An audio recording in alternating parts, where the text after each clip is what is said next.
I have friends who voted for Trump, and we kind of decided that the talking orange in the White House is not worth ruining our friendship, and that's kind of Hmm. the line. Like, no, no, no, you're not going to ruin this friendship. It's too strong. Jeremy was, for some context, he was kind of an Alex P. Keaton Republican when we first met. He's evolved. He's a Democrat now. Not that it's not evolved, not to be. Is it, Uh, well, I don't know. I'm still a Democrat. I'd argue it's evolved, but I recognize reasonable minds might sometimes differ. Well, Jeremy, what I was going to say about this just real quick is I think what you're talking about with those friendships is important. And also, one of the things I found when Matt and I started hanging out together is it became a lot easier to talk about politics without it feeling like we're trying to debate each other.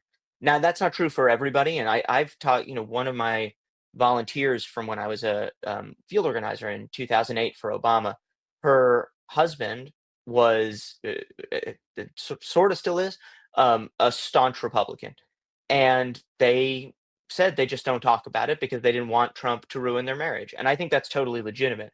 But I also think that sometimes when you have that foundation of mutual respect, it gives you a chance to say, tell me about this. I'm not trying to change your mind. I'm not trying to debate you. I'm not trying to win an argument. I'm just trying to know more about you because I'm kind of curious. And I will, and also because I'm curious how people like who think the way that you do think about stuff.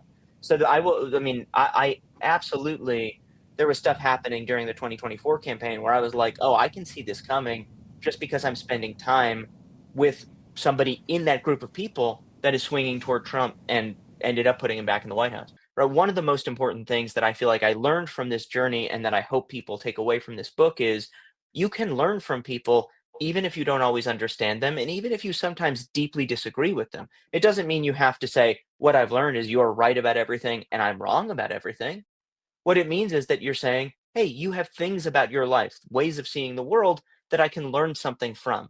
And when we stop learning from each other and we retreat into our own bubbles, it might feel safer in the short term, but I think it diminishes our lives. I really do.